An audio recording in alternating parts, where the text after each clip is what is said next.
प्रिय विद्यार्थियों, सभी को मेरा नमस्कार। मैं Z S Patel, government boys higher secondary school Mandleshwar से आप से जुड़ना चाहता हूँ। हम सोच रहे थे कि हमारे विद्यार्थी विद्यालय में फेस टू फेस जैसे अध्ययन कर रहे थे वैसे करने का सौभाग्य मिलेगा, परंतु कोविड-19 के चलते आज हम इस पायदान पर आ गए हैं कि हम बच्चों को विद्यालय में face to face class interaction चाहकर भी नहीं कर सकते हैं, जिससे शैक्षणिक गतिविधियाँ प्रभावित हो रही हैं, बच्चों का नुकसान हो रहा है। इसी को ध्यान में रखते हुए हमारे शासन ने, सरकार ने ये तय किया है कि बच्चे घर पर रहे, सुरक्षित रहे और हमारा घर, हमारा विद्यालय का काम करें। इसी तारतम्य में मैं आपसे अपने पास जो कुछ भी जितना भी है उसको वर्चुअल क्लासेस के माध्यम से देने का प्रयास करता हूँ। कोशिश है बेस्ट मिले आपको। इसके द्वारा मेरा ऐसा मानना है कि कुछ तो समझ में आएगा। उसके बाद भी यदि कोई पर आपके पॉइंट्स अछूते रह जाते हैं, अधूरे रह जाते हैं या अनक्लियर रहते हैं, तो मैं इसे उम्मीद करता हूँ कि आप इस वीडियो को सुनने के बाद अपनी कमेंट्स, अपनी प्रॉब्लम्स ज़रूर मुझे शेयर करेंगे, ताकि अगले सेशन में हम उनको ध्यान में रखते हुए उनका निराकरण कर सकें। आज हम भौतिकी कक्षा 12वीं जिसका अध्याय 1 है स्थिर विद्युत। स्थिर विद्युत के अंतर्गत मुख्य बिंदु इस प्रकार है। सबसे पहले हम मुख्य बिंदुओं पर बात करें कि आज हमारा टॉपिक कौन सा रहेगा, किन बिंदुओं पर हम चर्चा करेंगे। पहला है आवेश। हमारा विद्युत क्षेत्र क्यों उत्पन्न होता है, किसकी वजह से उत्पन्न होता है। विद्युत क्षेत्र कूलाम का नियम, कूलाम के नियम के आधार पर एक कूलाम आवेश की परिभाषा, एकांक आवेश, विद्युत द्विध्रुव, विद्युत द्विध्रुव का गुण और विद्युत द्विध्रुव के सापेक्ष अक्षीय स्थिति में तीव्रता और द्विध्रुव के सापेक्ष निरक्षीय स्थिति में तीव्रता। आवेश क्या है? आवेश जब हम दो अलग अलग पदार्थों को आपस में घर्षण करते हैं, रगड़ते हैं, तो निश्चित है दोनों में इलेक्ट्रॉन एक जैसे दृढ़ता से बद्ध नहीं होते, बल्कि किसी एक प्रकार के पदार्थ में कम दृढ़ता से इलेक्ट्रॉन जुड़े होते हैं। घर्षण के द्वारा जो ऊर्जा उत्पन्न होती है, उस ऊर्जा को प्राप्त करके इलेक्ट्रॉन एक पदार्थ की सतह से हटकर दूसरे पदार्थ पर चले जाते हैं, जिसकी वजह से जिस पदार्थ से या जिस वस्तु से इलेक्ट्रॉन रगड़ने के बाद चले जाते हैं उस पर इलेक्ट्रॉनों की कमी आ जाती है। इलेक्ट्रॉन की कमी की वजह से उस पर धन आवेश उत्पन्न हो जाता है, और जिस वस्तु को जाते हैं वहाँ पर इलेक्ट्रॉन की अधिकता हो जाती है। वह ऋण आवेश की अधिकता होने की वजह से वह ऋण आवेशित हो जाती है। इस बात को हम एक उदाहरण के द्वारा समझ सकते हैं। एक कांच की छड़ लेते हैं, रेशम का कपड़ा या ऊन का कपड़ा लेते हैं। कांच की छड़ को जब हम रेशम के कपड़े से रगड़ते हैं तो कुछ समय पश्चात हमें पता चलता है कि दोनों आवेशित हो जाती है। आवेश विपरीत आवेश होता है, क्योंकि जब हम रगड़ी हुई कांच की छड़ और रेशम के कपड़े को पास में लाते हैं तो उनके बीच आकर्षण लगने लगता है। इससे पता होता है कि कांच की छड़ और रेशम के कपड़े में विपरीत आवेश उत्पन्न हो चुका है। दो इसी प्रकार से दूसरी कांच की छड़ को हम आवेशित करें और दो कांच की छड़ों को पास में लाएं तो उनमें प्रतिकर्षण होता है। रेशम के कपड़ों को जो आवेशित है उनको पास में लाएं तो प्रतिकर्षित होता है। इससे हमें ये निष्कर्ष का पता चलता है कि कांच की छड़ पर समान आवेश है। ये समान आवेश एक दूसरे को प्रतिकर्षित कर रहे हैं। ऊन के कपड़े, रेशम के कपड़े पर भी वही देखने को मिलता है। ये भी एक दूसरे को प्रतिकर्षित करते हैं। इससे हम इस तथ्य पर पहुंचते हैं, इस निष्कर्ष पर पहुंचते हैं कि विसजातीय आवेश परस्पर प्रतिकर्षित करते हैं और विजातीय आवेश परस्पर आकर्षित करते हैं। इस बात को हम दूसरे तरीके से भी देख सकते हैं। एबोनाइट छड़ और बिल्ली का समूह या बिल्ली की खाल को जब रगड़ते हैं, इसी प्रकार से दूसरी एबोनाइट छड़ और बिल्ली की खाल को रगड़ते हैं। एबोनाइट की छड़ों को पास में लाने पर, आवेशित एबोनाइट की छड़ों को पास में लाने पर वे भी परस्पर प्रतिकर्षित करती है और बिल्ली की खाल को भी पास में लाने पर प्रतिकर्षित करती है। पर यहाँ पर एक चीज और अलग से देखने को हमको मिलती है कि जब आवेशित कांच की छड़ है जो कि हमने रेशम के कपड़े से घर्षण किया था, और जो एबोनाइट की छड़ है जिसको कि हमने बिल्ली की खाल से आवेशित किया था, हम ऐसा देख रहे थे कि शायद ये छड़ें हैं, इन पर एक प्रकार का आवेश होगा, परंतु ऐसा नहीं पाया गया। कांच की छड़ और एबोनाइट की छड़ में आकर्षण होता है। इससे स्पष्ट होता है कि कांच की छड़ पर अलग प्रकार का आवेश है, एबोनाइट की छड़ पर अलग प्रकार का आवेश है। यहाँ पर पता चल गया है कि इन पर विपरीत आवेश है और विपरीत आवेशों के बीच में परस्पर आकर्षण होता है। हम कह सकते हैं कि आवेश दो प्रकार के होते हैं, धन आवेश, ऋण आवेश। धन आवेश को प्रतिकर्षित करता है, सजातीय आवेश एक दूसरे को प्रतिकर्षित करते हैं। ऋण आवेश को प्रतिकर्षित करता है, सजातीय आवेश एक दूसरे को प्रतिकर्षित करते हैं। धन आवेश और ऋण आवेश परस्पर आकर्षित होते हैं, अर्थात विजातीय आवेश परस्पर आकर्षित करते हैं। ये तीन तथ्य हमने देखे। आवेश दो प्रकार के हैं, एक धन आवेश और एक ऋण आवेश। उत्पत्ति का कारण हमने बता दिया, या हम बात जानना चाहेंगे ऐसा क्या हो गया, जो उदासीन वस्तुएं थी उनमें आवेश कैसे उत्पन्न हो गया, या आवेश कहाँ से आ गया। तो एक सिंपल लॉजिक है कि अलग अलग दृढ़ता से इलेक्ट्रॉन जुड़े रहते हैं, जैसे हम उनमें परस्पर घर्षण के द्वारा ऊर्जा प्रदान करते हैं, तो जिस धातु से इलेक्ट्रॉन कम दृढ़ता से जुड़े होते हैं वहाँ से वो अधिक दृढ़ता वाली वस्तु की तरफ शिफ्ट हो जाते हैं, चले जाते हैं। जिधर को जाते हैं वो ऋणावेशित हो जाती है, और जिधर से जाते हैं वहाँ पदार्थ धन आवेशित हो जाता है। सीधी बात है। अब आगे ये हम सोचे कि इलेक्ट्रॉन उत्पन्न किया जा सकता है, तो ये गलत बात है। इलेक्ट्रॉन उत्पन्न, या हम कह सकते हैं आवेश उत्पन्न किया जा सकता है, आवेश उत्पन्न नहीं किया जा सकता। ये मूलभूत गुण है। केवल कोई विद्युत निकाय है तो आवेश एक पदार्थ से हटकर दूसरे पदार्थ को शिफ्ट हो जाता है। इसका मतलब आवेश संरक्षित रहता है, आवेश का मूलभूत गुण है।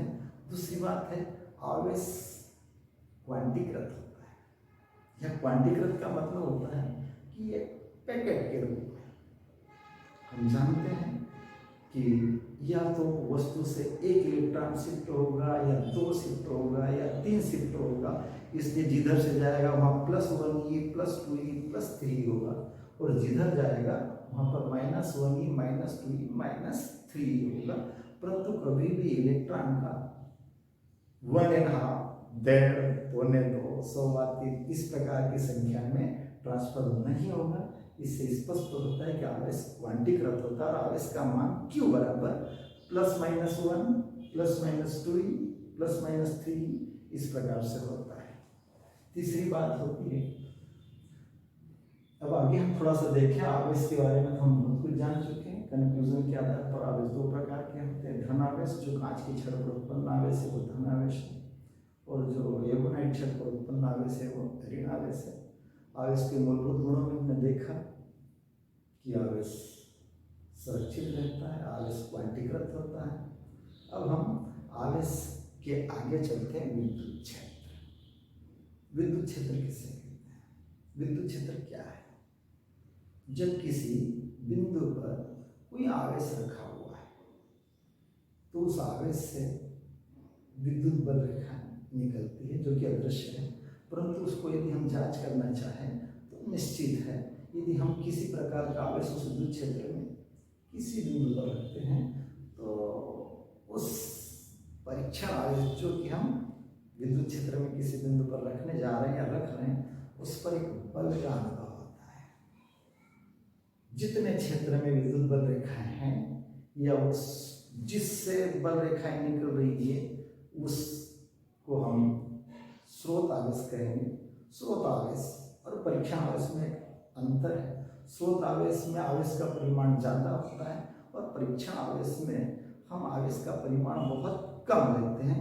इसके पीछे ये तर्क है कि हम जो परीक्षण आवेश के द्वारा किसी क्षेत्र पर या किसी क्षेत्र के किसी बिंदु पर जब विद्युत क्षेत्र की तीव्रता को ज्ञात करने जाएं तो कहीं न कहीं जो हमारा स्रोत आवेश है जो एक जगह फिक्स है वो कहीं डिस्टर्ब न हो जाए, इसलिए हम परीक्षण आवेश का परिमाण बहुत कम लेते हैं। तो विद्युत क्षेत्र वह स्थान वह स्पेस जिसमें आवेश पर बल लगता है। जितने क्षेत्र में ये विद्युत बल रेखाएं मौजूद होती है उस पूरे स्पेस को निकाय को हम विद्युत क्षेत्र कहेंगे। अब रहा सवाल विद्युत क्षेत्र की तीव्रता। विद्युत क्षेत्र के किसी बिंदु पर विद्युत क्षेत्र की तीव्रता को यदि हमको नापना हो तो हम क्या ले जाएंगे, एकांक धन आवेश।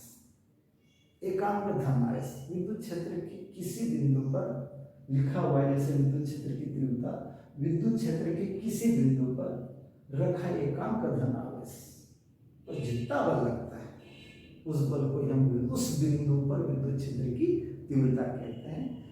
विद्युत क्षेत्र के प्रत्येक बिंदुओं पर हर एक बिंदु पर तीव्रता का मान कम ज़्यादा हो सकता है। इसका पता लगाने के लिए हम क्या लेंगे, जैसे कि हमने देखा एक स्रोत आवेश Q है, स्रोत आवेश Q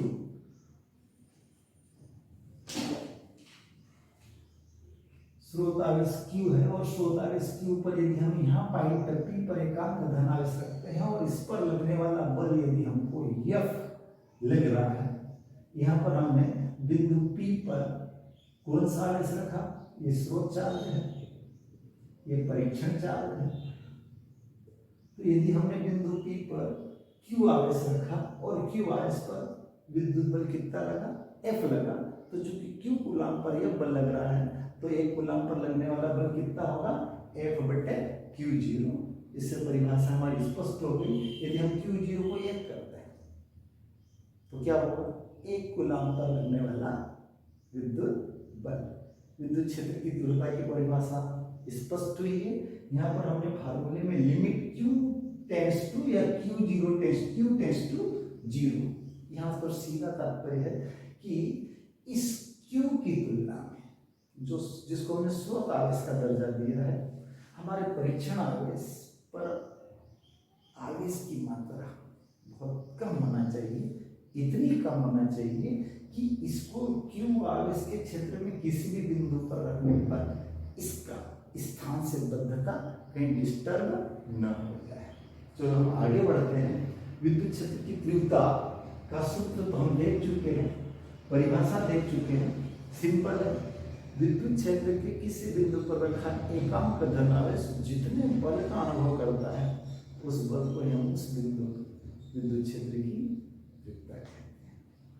आगे यदि हम इसकी मात्रक की बात करें, क्योंकि जब किसी भौतिक राशि को हम परिभाषित करते हैं तो स्वाभाविक है उसका मापन करेंगे और मापन में हमें मात्रक की आवश्यकता होती है। तो आप सीधे हम फार्मूले से ही इसका मापन वाला मात्रक निकाल सकते हैं। चूंकि E बराबर होता है F/Q और F मतलब फोर्स और फोर्स का मात्रक होता है न्यूटन। Q है आवेश और आवेश का मात्रक होता है कूलाम। कूलाम आवेश का मात्रक है। चूंकि कूलाम के संबंध में या कूलाम वैज्ञानिक ने बिंदु आवेशों के बीच लगने वाले बल को परिभाषित किया है, इसलिए हमने उन्हीं के नाम पर आवेश के मात्रक को रखा है। यह आवेश का मात्रक उन्हीं के नाम से जाना जाता है, कूलाम। तो बल का मात्रक न्यूटन होता है और आवेश का मात्रक कूलाम। इस प्रकार से विद्युत क्षेत्र की तीव्रता का मात्रक होगा न्यूटन पर कूलाम। यदि आपको विनी सूत्र में जाना हो तो फिर वही बात उसी तरीके से जैसे कि हम पिछली कक्षाओं में विभिन्न भौतिक राशियों के मात्रक ज्ञात कर चुके हैं।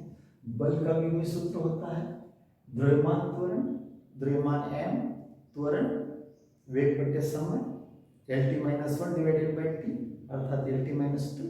तो बल का क्या हुआ सूत्र m l t-2, और ये कूलाम, कूलाम चूंकि धारा का मात्रक होता है, धारा होती है आवेश प्रवाह की दर, और तो Q बराबर क्या होगा I T, I का मात्रक होता है एम्पियर और T को हम दर्शाते हैं टाइम से, तो AT कूलाम को हमने किस में कन्वर्ट कर दिया AT में। इस प्रकार से इसको यदि हम हल करें तो m l power 1 t power -2, और इसको हम ऊपर की साइड ले जाएंगे तो -3 a की पावर -1। इस प्रकार से हमारा विद्युत क्षेत्र की तीव्रता का VV सूत्र भी ज्ञात कर लिया है। यदि हम थोड़ा सा आगे बढ़े, हम दो टॉपिक को क्लियर कर चुके हैं, एक है आवेश, दूसरा है विद्युत क्षेत्र की तीव्रता E। अब आप कहोगे कि मैंने यहाँ पर विद्युत क्षेत्र की तीव्रता E के ऊपर सदिश का चिन्ह लगाया, इसका मतलब सीधा है कि विद्युत क्षेत्र की तीव्रता एक सदिश राशि है। अब E के फार्मूले में हम देखें कि EF का दिशा, EF की दिशा के अनुदिश होगा, अर्थात एकांक धनावेश जिस दिशा में बल का अनुभव करेगा वही विद्युत क्षेत्र की तीव्रता की दिशा होगी, अर्थात बल की दिशा ही तीव्रता की दिशा होगी। अब आगे हम बढ़े कूलाम का नियम। कूलाम साहब ने दो बिंदु आवेशों के बीच में हमने अभी भी पता किया है कि सजातीय आवेश परस्पर प्रतिकर्षित एक दूसरे को करते हैं और विजातीय आवेश एक दूसरे को आकर्षित करते हैं। आकर्षण होता है, प्रतिकर्षण होता है, परंतु इनके बीच लगने वाले विद्युत बल का परिमाण कितना होता है, इस विद्युत बल के परिमाण के संबंध में कूलाम साहब ने एक नियम का निर्माण किया जो कि इस प्रकार है। हम यहाँ पर एक बिंदु आवेश Q1, दूसरी जगह दूसरे बिंदु पर हमने बिंदु आवेश Q2 लिया। यहाँ पर आवेश का परिमाण Q1 है, यहाँ पर आवेश का परिमाण Q2 है। ये एक दूसरे से R दूरी पर रखे हुए इनके बीच की दूरी R है, तो कूलाम के नियम से इनके बीच में लगने वाला बल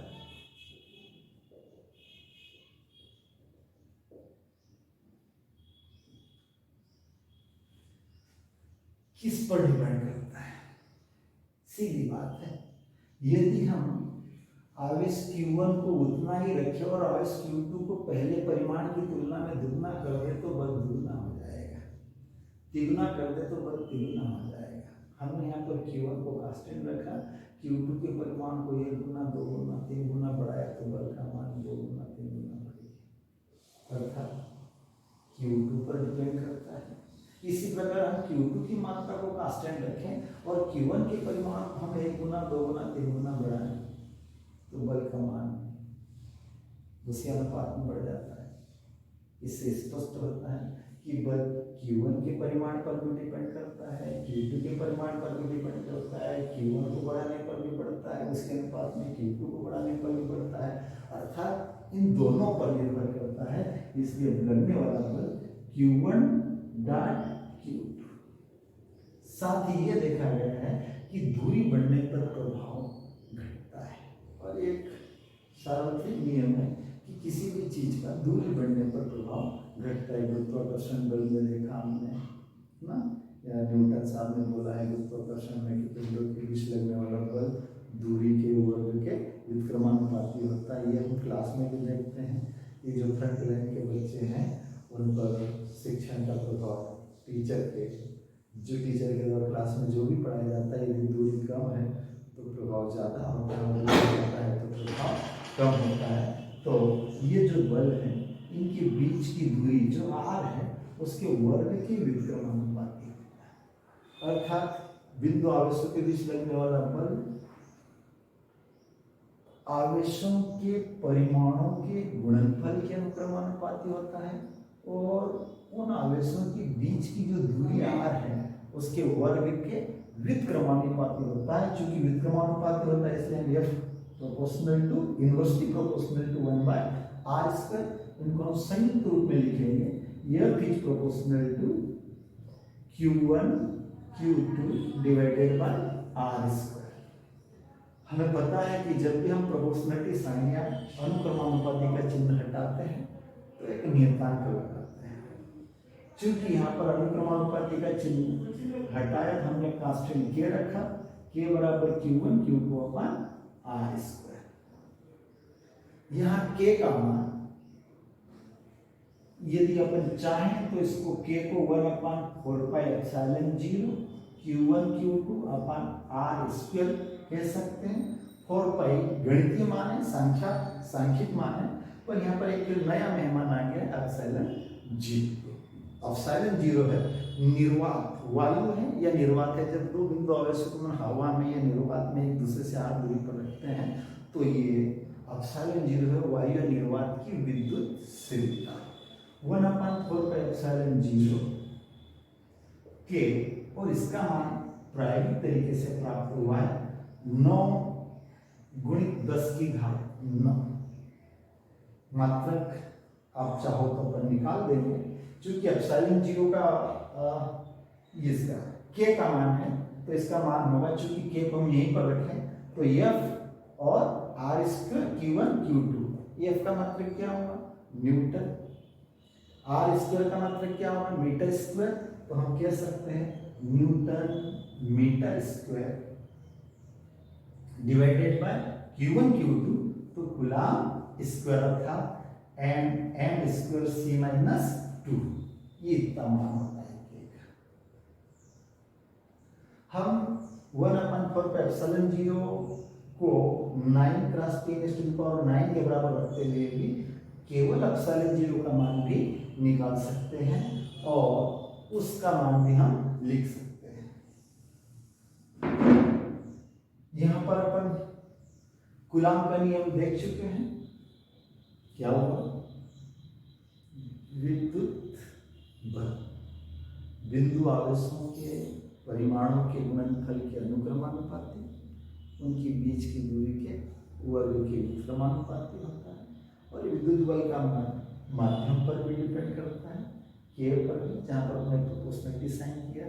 मूल रूप से हम कह सकते हैं कि बिंदु आवेश के परिमाणों के गुणनफल के अनुक्रमानुपाती और उनके बीच की दूरी के वर्ग के व्युत्क्रमानुपाती होता है।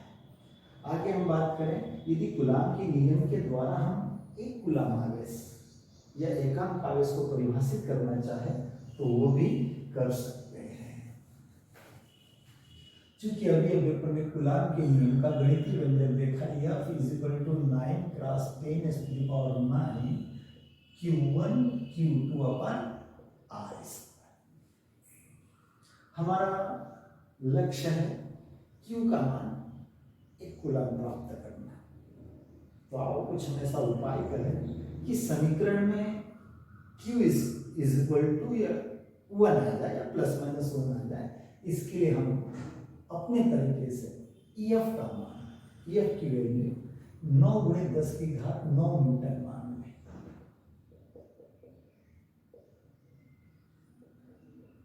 क्यों ऐसा किया गया? इस राशि को एक करने के लिए R का मान 1 मीटर कर लिया जाए दूरी, ठीक है। क्योंकि एक हो जाएगा, फिर q1 q2 अलग अलग है तो हम दोनों समान परिमाण का ले लें। q1 बराबर q2, यहाँ पर चिन्ह भी मैंने समान लिए, अर्थात हम कह सकते हैं q समान आवेश। तो ये तीन कंडीशन यदि हम न्यूटन कूलम के नियम के सूत्र में आरोपित करते हैं, लगाते हैं, तो स्पष्ट है कि हमारा क्या हो जाएगा। F का मान हमने 9 गुणित 10 की घात 9 न्यूटन रखा है, K का मान 9 10 9 है, Q स्क्वायर है और 1 मीटर का स्क्वायर, तो कुल मिला के Q का मान आ जाएगा ±1। तो इसका मतलब ये कूलम आवेश, ये हमारा हो गया एक कूलम आवेश। या एकांक आवेश। तो हम एक कूलाम आवेश को परिभाषित करने की स्थिति में आ चुके हैं। क्या है इसको अपने जो अपने कंडीशन फॉलो की है, हमने परिभाषित करने के लिए कुछ ना कुछ कंडीशंस रखी है, उस कंडीशंस को हमको परिभाषा में जरूर रखना होगा, अन्यथा हम उसकी परिभाषा सही तरीके से नहीं लिख रहे हैं, नहीं दे रहे हैं। सीख के लिखा जाएगा, सही लिखा जाएगा। हो सकता है हमारे उत्तर के क्रम में वाक्य आगे पीछे हो, पर यदि सीखा हुआ है तो हम उसको सही तरीके से कहीं न कहीं छोटी हुई बात को भी अपने मन से लिख सकते हैं। तो कोशिश करें। यहाँ पर हमने 3 चीजें रखी है। बिंदु आवेश समान है, चूंकि हमें पता है कि वायु निर्वात के लिए हमने जो गणितीय व्यंजक निकाला है, किसके लिए? वायु निर्वात के लिए। इसलिए हमें माध्यम को भी परिभाषा में शामिल करना पड़ेगा। यदि 2 समान आवेश, सीधी बात है, यहाँ पर मैं कह दूं 2 समान आवेश, ये भी क्यू है और ये भी क्यू है, इनके बीच की डिस्टेंस हमने कितनी ली? 1 मीटर। इनके बीच में कौन सा बल लगेगा? प्रतिकर्षण बल लगेगा, क्योंकि समान आवेश है। तो ये बल लगने वाला बल कितना हुआ? 9 न्यूटन।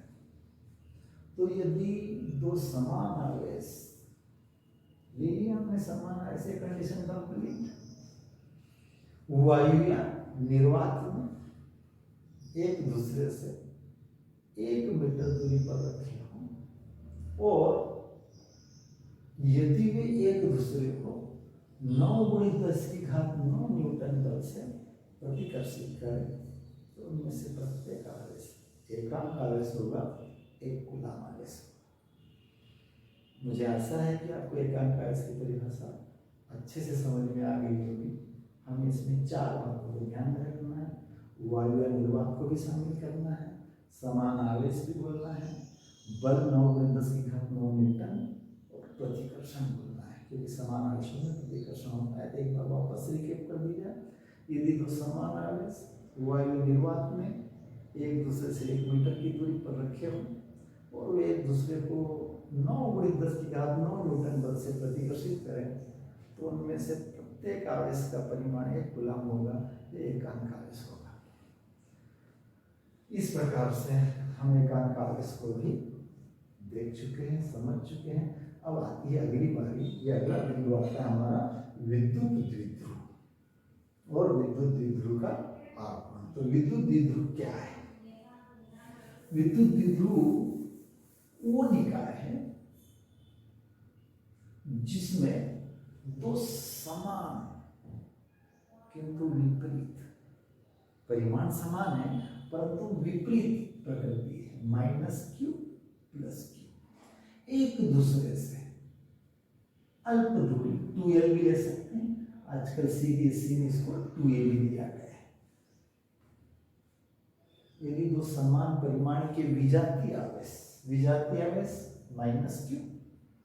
q, क्योंकि परिमाण समान है, चार्ज या नेचर अपोजिट है। यदि 2 समान आवेश एक दूसरे से अल्प दूरी पर हो तो इस निकाय को विद्युत द्विध्रुव।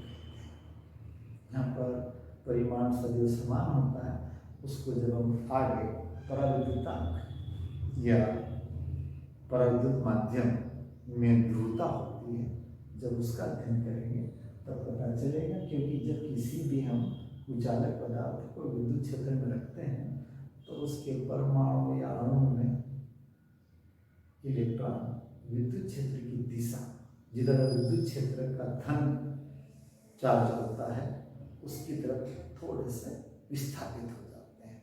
उस परमाणु में या उस अणु में जिस क्षेत्र में प्रचुर परमाणु इलेक्ट्रॉन से जुड़े रहते हैं, मुक्त नहीं होते हैं, इसलिए अणु के एक सिरे पर जो सिरा विद्युत क्षेत्र के धन ध्रुव की ओर होता है, धन सिरे की ओर होता है, उधर इलेक्ट्रॉन शिफ्ट हो जाते हैं। तो इलेक्ट्रॉन का जितना घनत्व एक सिरे पर आ जाता है, दूसरे सिरे पर या विपरीत सिरे पर उतना ही घनत्व कम हो जाता है। इसलिए इसलिए हम कह सकते हैं कि समान परिमाण और विपरीत आवेश पर, चूंकि अणु परमाणु का साइज बहुत छोटा होता है तो ये कोई ज़्यादा एक दूसरे के बीच की दूरी नहीं है, तो एक दूसरे से कितनी दूरी पर, अल्प दूरी पर यदि रखे हो वह निकाय जिसमें समान विजातीय आवेश एक दूसरे से अल्प दूरी पर स्थित हो उस निकाय को हम विद्युत द्विध्रुव कहते हैं। विद्युत द्विध्रुव का आघूर्ण अगली बात करते हैं। विद्युत द्विध्रुव का आघूर्ण, जैसे हमने ये एक विद्युत द्विध्रुव लिया है AB, इसका आघूर्ण कितना है? इसका आघूर्ण सीधी बात है कि विद्युत द्विध्रुव के आघूर्ण को हम ले सकते हैं, आघूर्ण को हम वेक्टर P से दर्शाएं। P किस पर डिपेंड करता है? हमने कक्षा 11 में बल आघूर्ण पढ़ा है। जैसे दरवाजे को खोलते हैं तो हत्था दरवाजे की बैटल पर होता है, बीच में नहीं लगाया जाता, क्योंकि हमको पता है कि आघूर्ण भुजा के मान बढ़ने से बल के घुमाने का प्रभाव पड़ता है। बल आघूर्ण में बल के परिमाण के साथ साथ बल की दिशा का भी महत्व होता है, आघूर्ण भुजा का भी महत्व होता है। तो इसी प्रकार से विद्युत द्विध्रुव का आघूर्ण यदि हम इसको फिक्स करें, विद्युत क्षेत्र, किसी विद्युत क्षेत्र में इसको फिक्स करें, तो बताइए विद्युत क्षेत्र में इसको कहीं रखेंगे तो ये जरूर घूमेगा। घूमने के लिए आवेश कितना है, Q है, और इसकी आघूर्ण भुजा कितनी है, 2L है। तो किसके अनुक्रमानुपाती हुआ? हमें पता है कि जब किसी नट बोल्ट को खोलना हो तो पानी की लंबाई बढ़ाने से नट के खुलने में आसानी हो जाती है। वहाँ पर हमने बल कांस्टेंट रखा है, परंतु पानी की लंबाई हम 1 गुना 2 गुना 3 गुना बढ़ाते हैं तो बल के घुमाने का प्रभाव बढ़ जाता है। यहाँ पर हमने आघूर्ण भुजा को बढ़ाया तो बल आघूर्ण बढ़ गया। दूसरी चीज, यदि आपको बल आघूर्ण के परिमाण को देखना हो तो पानी की लंबाई कितनी है, पर यदि हम 1 गुना बल लगाएं तो घूमने का प्रभाव क्या होगा, 1 गुना होगा। उतनी लंबाई वाले पानी को 2 गुना बल लगाए तो नट के खुलने का प्रभाव आ जाएगा, 2 गुना। सीधी बात है, बल आघूर्ण क्या होता है, बल के परिमाण के साथ साथ उसकी आघूर्ण भुजा की अनुक्रमानुपाती होता है। इसलिए हमने बल आघूर्ण में क्या लिया है, परिमाण और दूरी। तो बल आघूर्ण विद्युत द्विध्रुव का आघूर्ण कितना होगा,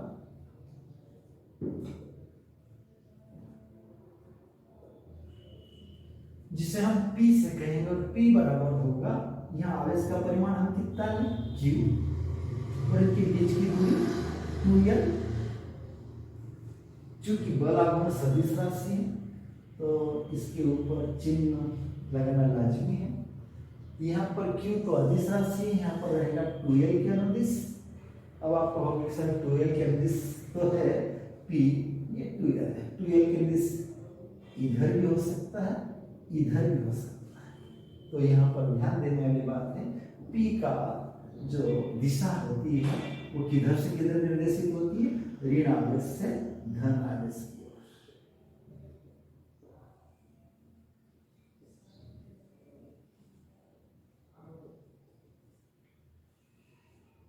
विद्युत द्विध्रुव का आघूर्ण को हम सूत्र को सामने रखते हुए भी आसानी से आघूर्ण को परिभाषित कर सकते हैं। विद्युत द्विध्रुव किसे कहते हैं, 2 विजातीय आवेश एक दूसरे से समान परिमाण के विजातीय आवेश एक दूसरे से अल्प दूरी पर स्थित है, उस निकाय को विद्युत द्विध्रुव कहते हैं। इस द्विध्रुव का अपना घूमने का एक प्रभाव है, और वो प्रभाव किस पर डिपेंड करता है, इसके आवेश के परिमाण पर भी डिपेंड करता है। जितना ज़्यादा सिरों पर विपरीत आवेश होगा उसके घूमने का प्रभाव, खुद का घूमने का प्रभाव उतना ही अधिक होगा। दूसरी चीज है, ये जितने विजातीय आवेश जो समान परिमाण के जितने ज़्यादा दूर होंगे इसका अपना घूमने का प्रभाव उतना ही अधिक होगा। तो हम इसको सूत्र रूप में लिखा है, विद्युत द्विध्रुव का आघूर्ण, तो जो 2 समान विजातीय आवेश है उसमें एक आवेश का परिमाण ले लिया और उन विपरीत आवेशों के बीच की दूरी के गुणनफल के अनुक्रमानुपाती होता है। द्विध्रुव के दोनों आवेशों में से प्रत्येक आवेश का परिमाण Q और उन आवेशों के बीच की दूरी 2L के गुणनफल के अनुपात के बराबर होता है। अब हम बात करें P का मात्रक, आघूर्ण का मात्रक। चूंकि P बराबर होता है Q डॉट 2L। हाँ, P को परिभाषित करने में हम जब भी हम किसी सदिश राशि को परिभाषित करें तो परिमाण के साथ साथ दिशा दर्शाना हमें अति आवश्यक होता है। तो इसकी परिभाषा जैसे लिखेंगे तो हम लिख सकते हैं विद्युत द्विध्रुव आघूर्ण एक सदिश राशि है जिसकी दिशा विद्युत द्विध्रुव के अक्ष 2L के अनुदिश होती है और ऋण आवेश से धन आवेश की ओर निर्देशित है। P का मात्रक क्या होगा? Q का मात्रक होता है कूलाम, 2L का मात्रक होता है मीटर, कूलाम मीटर होगा जिसको हम CM कह सकते हैं। यदि हम P के विलेय सूत्र की बात करें, चूंकि कूलाम को हम लिखते हैं धारावर्त समय